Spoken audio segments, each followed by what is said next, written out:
Let me be real with you. 3 different women asked me not to publish this video. One said, "You're saying too much." Another warned me,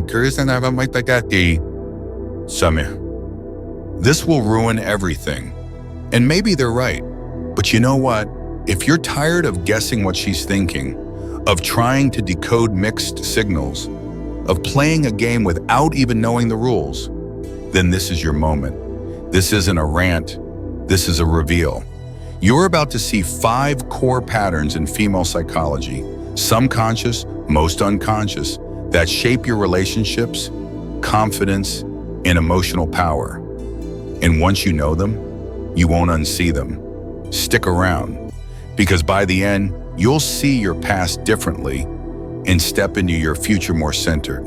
And if you want to go deeper, grab my free ebook, The Female Mind Control Handbook. It's packed with insights into how desire, attention, and influence really work. Link below. Part 1, when she goes silent. It's not an accident. You know that awkward pause in conversation that seems to stretch endlessly?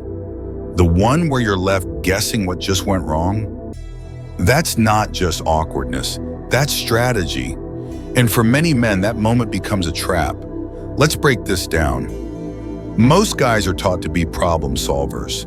So when silence creeps in, they immediately feel the urge to fix it, fill the space with reassurance, apologies, explanations. But what if the silence wasn't confusion, but a test? From a young age, many women learn that silence is powerful. It's a form of communication that doesn't have to explain itself, and often it speaks louder than words. In relationships, this silence isn't about disengagement, it's about data collection. When a woman goes quiet, she's often observing, noticing how you react, whether you keep your cool or start unraveling, whether you maintain your sense of self or start bending for approval. Let's say you're having a mild disagreement and she suddenly pulls back, stops responding. Not out of anger, but with a curious sort of stillness.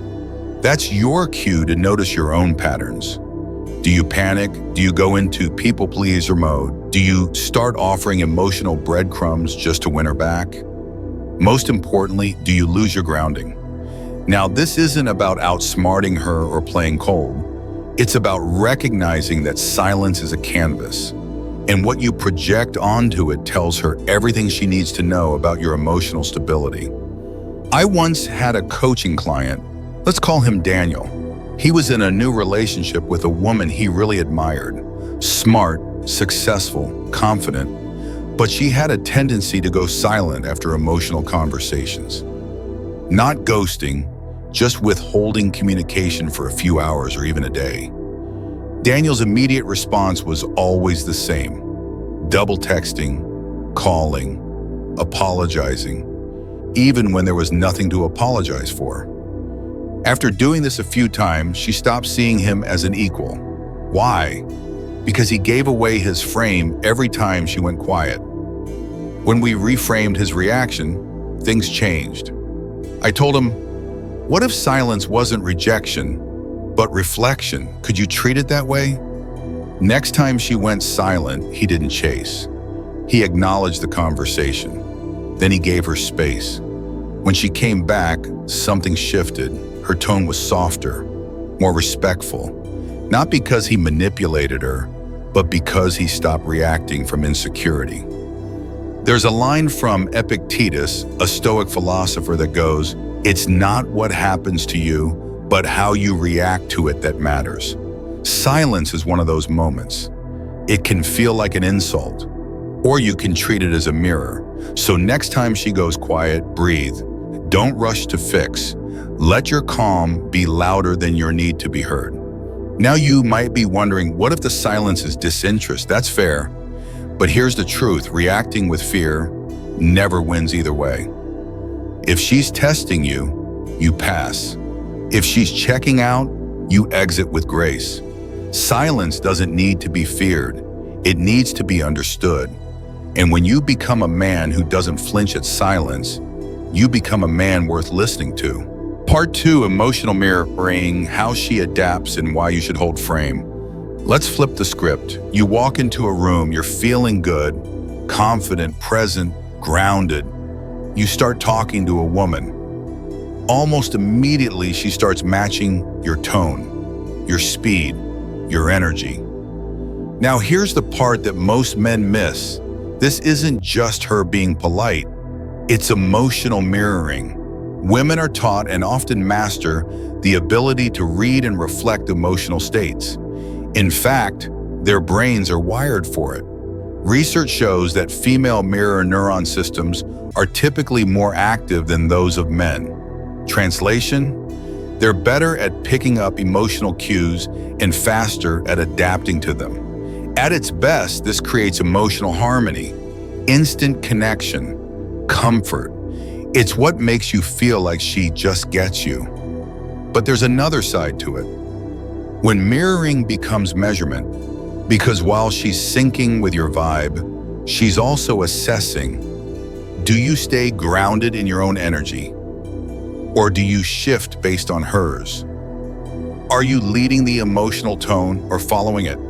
The answer tells her everything. I saw this play out at a networking event. Two guys approached the same woman 15 minutes apart. First guy, loud, passionate startup type. She ramped up her energy to match. 5 minutes later, quiet, intense finance guy. She dropped into a calm, analytical tone. Same woman, two completely different energies. So was she fake? No, she was adjusting, consciously or not, to create resonance. But she was also collecting data. Because here's what women instinctively understand. The man who doesn't sway is rare. Let's break this down. Mirroring serves two purposes. One, to build trust and familiarity fast. Two, to test whether you hold emotional frame or just follow hers. If you've ever felt like she was into you, then distant, then warm again. It might not be inconsistency, it might be calibration. The solution isn't to analyze every mood shift, it's to stay consistent with yours. Here's what that looks like. If she's suddenly cold, you stay warm but not needy. If she becomes flirtatious, you respond playfully but don't overinvest. If her tone gets intense, you don't shrink, you stay grounded. And here's the Stoic key.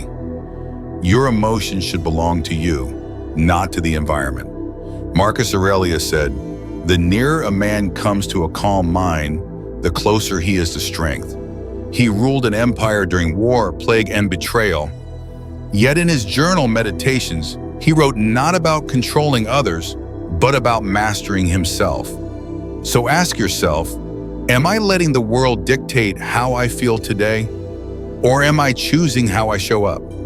This emotional sovereignty is what creates attraction.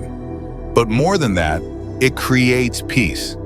Let me offer you a practical check-in. Next time you're on a date, or even texting a woman, pause. Ask, am I being pulled or am I grounded? If the answer is I'm reacting, step back. Breathe, recenter. Because the moment you re-enter the interaction from a place of presence, not performance, you shift the entire dynamic. You stop being someone who's pulled in by her mirroring. You become someone she mirrors because of your stillness. And that changes everything. Part 3, the hidden ranking system. How she categorizes you instantly. Let's get into something that makes most men uncomfortable, but also explains a lot of female behavior. Every woman, whether she's fully aware of it or not, has a mental ranking system for the men she knows. Yes, a mental tier list. Some guys are in tier 1, respected, desired, high priority. Some fall into tier 2, fun, helpful, but not serious contenders. Others, tier 3 or 4, tolerated or avoided entirely. Now you might be thinking, that sounds harsh. But is it really? Think about it. Don't you do the same in your head, even subconsciously? With people you trust, admire, or want to keep around. This mental sorting system is about energy management. It's not about cruelty, it's about clarity. The difference, most men are blind to the system they're operating in. Let me share a real story. A female friend of mine once told me, after a couple of drinks, how she sees the men in her life. I asked, "How do you decide if a guy's serious material or just background noise?" She laughed, then said, "It's not one thing. It's how he behaves when he thinks I'm not evaluating him." That hit hard because it turns out she's always evaluating. Every time a guy texts too quickly after she delays, changes plans to accommodate her without boundaries, overshares too early in the name of openness, gets flustered when she talks to another man, she updates his rank. One of her quotes stuck with me. A man can go from tier 1 to tier 3 in a single conversation if he starts proving too much. Let that sink in. This system isn't just about who she dates, it's about who earns her energy. So what determines rank? Let's break it down. Tier 1 men, emotionally grounded, purpose-driven, confident but not arrogant. Challenge her, but with respect. Don't overshare or chase tier 2. Men, entertaining, helpful, maybe flirtatious, but lack long-term intrigue, might be overly available. Tier 3 and 4, too eager, reactive, insecure, emotionally unpredictable, trying to prove themselves constantly. Here's what most men don't realize. Women are updating this list all the time. You could be tier 2 now and move to tier 1 if you shift how you hold yourself. Or you could be tier 1 and drop instantly the moment you betray your own frame. And this isn't about manipulation, it's about alignment. Are you living in a way that commands respect or one that seeks permission? The Stoics spoke deeply about self-respect. Marcus Aurelius said, "Waste no more time arguing what a good man should be. Be one." If you show up authentically with boundaries and calm presence, you won't need to ask what your rank is. You'll feel it in the way she responds to you. Ask yourself, does she initiate conversation? Does she respect your time? Does she want to bring you into her world or keep you in the shadows? Those aren't coincidences. They're reflections of the tier you have landed in for now. So how do you rise? Not by trying harder, but by being clearer. Clarity in your intentions, clarity in your standards, clarity in your time and energy. When you become the man who values himself the most, she starts valuing you more. In the next section, we'll talk about one of the biggest internal conflicts women face and how understanding it can help you navigate intimacy with more strength and empathy. Stay tuned. Part 4, the gatekeeping instinct. Why intimacy isn't just about desire. Let's talk about something most men misunderstand entirely. When it comes to intimacy, it's not always about how much she wants you. Often, it's about how much she's allowed to want you. This distinction matters more than most realize. You might have been on a date where the spark was obvious. The chemistry, the eye contact, the subtle touches, it's all there. But just when you think it's about to escalate, it doesn't. Not because she's not into you, but because something internal, something conditioned, pulls her back. This is the psychology of sexual gatekeeping. Now, before you jump to conclusions, let's clarify. This is not about manipulation or withholding. It's not a game. It's a deeply ingrained pattern shaped by culture, upbringing, and internalized messaging. Many women are raised to believe that their value lies in what they withhold. That intimacy is a reward, not a shared experience. That saying yes too soon means they lose status or control. This conditioning doesn't disappear in adulthood, it just becomes more sophisticated. Even women who are confident, intelligent, and sex-positive often carry this internal conflict. I want this, but should I? The result? Tests, delays, mixed signals, not because she's toying with you, but because she's protecting an identity. She's trying to balance personal desire with societal expectation. Let me give you a real example. I coached a man who was seeing a woman for about 2 months. They had undeniable chemistry. She would flirt, touch his arm, lean in close, but when the topic of intimacy came up, she'd pull back, saying she wasn't ready. He started to doubt himself, thought he was misreading the signs. I told him, "You're not misreading her attraction. You are underestimating her internal conflict." So he did something most men don't. He backed off physically, but deepened emotionally. He stopped pushing for intimacy and instead showed that he respected her timeline without acting frustrated or cold. Within a few weeks, she initiated what he had been waiting for, not because he pressured her, but because she felt safe, seen, not judged. Here's where Stoicism offers a powerful mindset shift. Seneca once said, "No man is more unhappy than he who never faces adversity, for he is not permitted to prove himself." In this context, adversity isn't rejection, it's restraint. It's the space where you learn to stay composed, where you learn to read someone's conflict without personalizing it. So what does this mean for you? It means recognizing that timing matters, but pressure never helps. It means understanding that a woman's hesitation isn't always about you. Sometimes it's about her narrative, her upbringing, her experiences, and it means seeing restraint not as failure, but as a place to deepen trust. Want to show you're rare? Don't get frustrated when things move slower than expected. Stay present, stay kind, keep your standards, but hold your composure. The truth is, most men give up too soon or push too hard. Few understand how to navigate the middle space with grace. But when you do, you become unforgettable. In part 5, we'll dive into how women instinctively influence male competition and what that reveals about your own emotional mastery. You won't want to miss it. Part 5, the subtle art of competition. How women trigger rivalry and why you shouldn't take the bait. There's something primal about male competition. It's been part of us since tribes and territories. Men naturally posture, compare, and clash. And women? Many instinctively know how to spark that competition and use it strategically. Now, before anyone gets defensive, this isn't about manipulation. It's not a grand scheme. It's often unconscious, but it is real. You might have noticed this. She casually mentions another guy who's really funny. She posts a story looking extra good, right after you haven't texted in a while.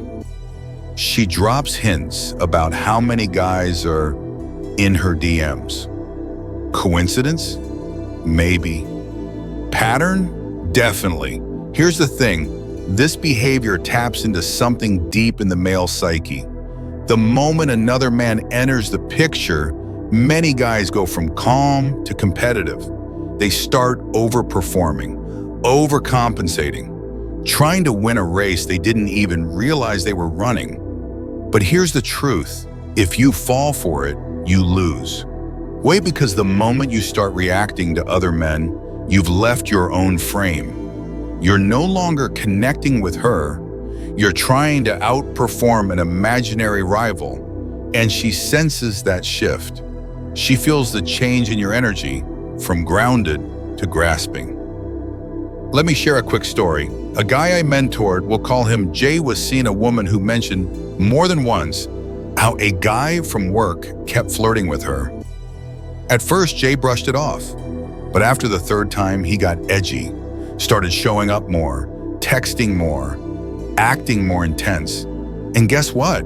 She cooled off. Why? Because he started chasing approval instead of holding his value. Here's what most guys don't realize. The man who doesn't react to perceived competition is the one who stands out. He's not shaken by the idea of other men because he knows what he offers is unique, grounded, centered. This doesn't mean being passive. If disrespect happens, address it. If boundaries are crossed, walk away. But if it's just the suggestion of competition, let it pass like a breeze. Now let's bring in Marcus Aurelius again. He wrote, "The best revenge is not to be like your enemy." What's the modern translation? The best move is not to join the circus. Don't try to be louder than the next guy. Don't try to win attention through theatrics. Don't compete. Command. Ask yourself, am I focused on what I offer or what someone else might offer? Do I trust that what I bring to the table can't be replicated? If not, that's your inner work. Because once you're grounded in your value, you don't just stand out, you stand apart. And the man who doesn't chase, doesn't compete, doesn't flinch, he's the man she remembers long after the noise fades. You've just learned 5 things women don't say out loud, but use every day. This isn't about blame, it's about awareness. Because once you understand the rules beneath the surface, you stop playing blind. So here's my invitation. Observe. Don't overreact. Hold your center. Don't chase validation. And most of all, respect yourself enough to walk away when energy isn't matched. If this resonated with you, drop A in the comments so I know you're part of this movement. And if you haven't already, hit subscribe. Not for views, but because you're done playing small. This is the era of grounded men. Let's rise.